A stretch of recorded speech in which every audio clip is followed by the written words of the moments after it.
Greetings, YouTubers and live videoers. It's me, Wayman29.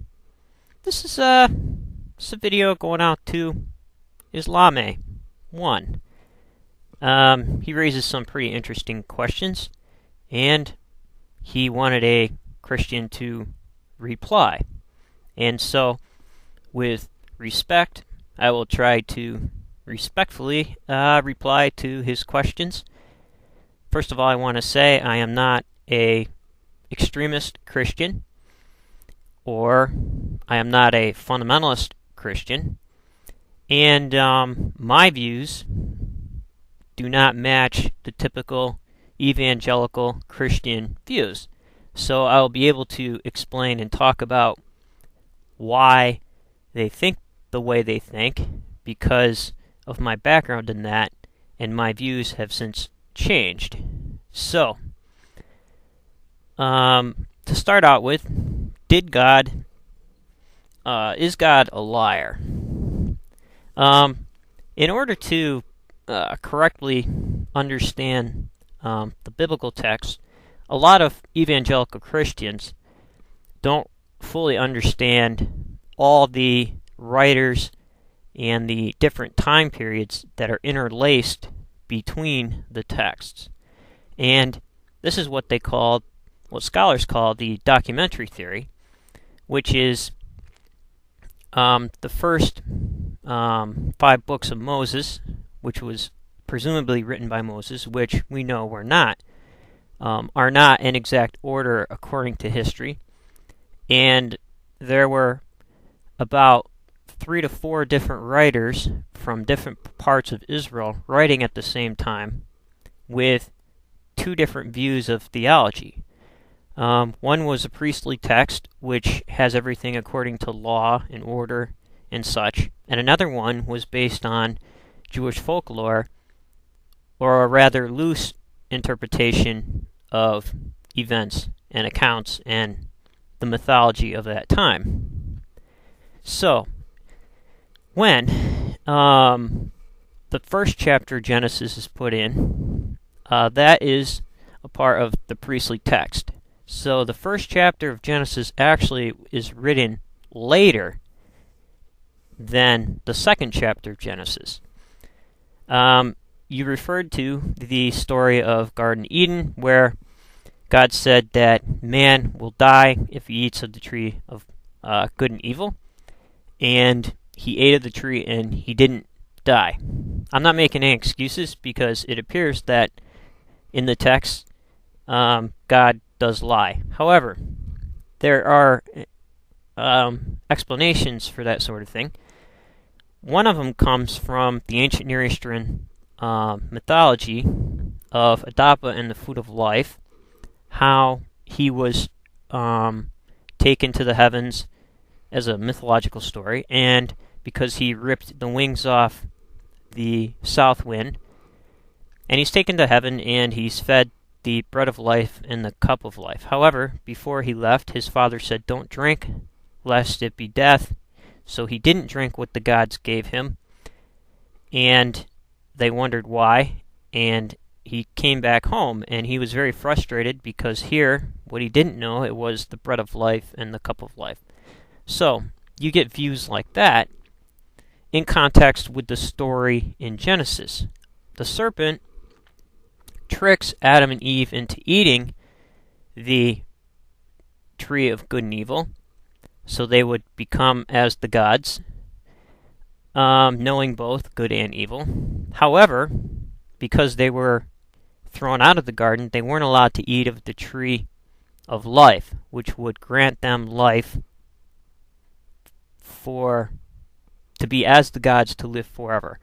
So, because they ate of the tree of good and evil, even though they knew everything, they still didn't have the opportunity, or they were denied the opportunity of eating the tree of life. And Yahweh, in the text later, says, we need to remove them from the garden, lest they eat from the tree of life and become like us. Or us meaning the heavenly council, or the gods. You can find the heavenly council references in Psalms 82, and there are references to the heavenly council doing dealings in the first part of Job. So, the heavenly council did exist. Now, that comes into play with the idea, was Jesus a man? Evangelical Christians think he was both man and both God. However, if you look at the mythology of the Epic of Gilgamesh, where he's both man and God, you kind of have a picture of a person, a hero person, kind of like the Greek Achilles, and like the ancient Near Eastern Babylonian text Gilgamesh, who, even though they were gods, they conquered all, they knew a lot of stuff, they became bored, and like the sons of men in the Bible, who come to the earth and mate with the women, you read that in the primeval history in Genesis, those people, so you have heavenly beings mating with earthly beings, creating giants and people that roam the earth, which is why Yahweh decides to flood the earth and wipe out those beings. The same happens in the God-man idea of Jesus. So, Gilgamesh, even though he's God, he still had to face death because of that one part human. So, the idea of the Trinity, the 3-in-1, was composed to deify the hero Jesus. So what happens is, you take those kinds of ideas, and what evangelicals sometimes do is they take the New Testament ideas and force them on the Old Testament or the Jewish texts. And that is the wrong thing to do, because the Jews would never accept the Trinity idea at all.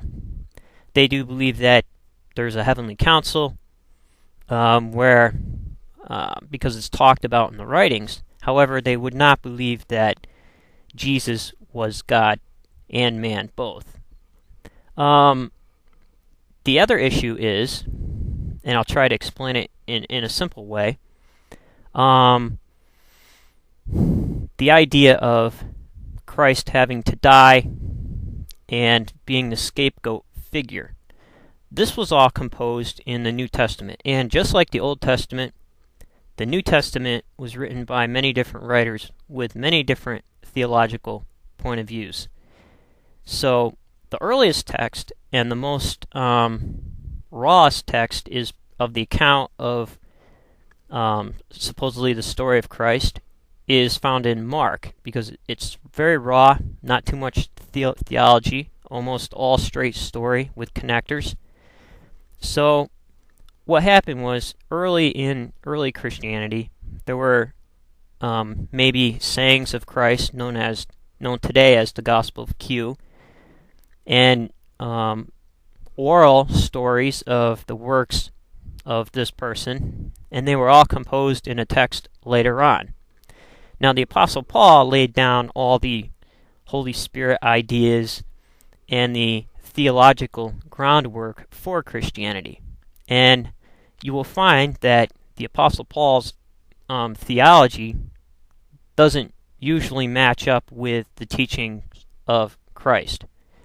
So, from your point of view of God's Jesus' submission to Yahweh, or God, and him being Islamic, that would very much make sense to you. And I don't think that too many people would have a problem in viewing that, because, as you mentioned, it would make sense. So, I'm just wondering, unlike the Quran, where the text was given to the Prophet Muhammad, blessings be upon his name, the biblical texts are not like that. Many different writers, and that is definitely the difference. Different theologies, different writers, different times. So hopefully I was able to explain a little bit how that is viewed. Jesus still had to die because of the one part man, and that says something about us. Even though we are allowed to know good and evil and do all these amazing things, we still need to ask the questions about the afterlife, ask questions about the purpose of life, ask questions about our meaning in life, and even though people sometimes seemingly think they are as gods, they still have to die. And death is very hard to conquer. And as in the story Gilgamesh, he couldn't even overcome sleep. How can he possibly overcome death?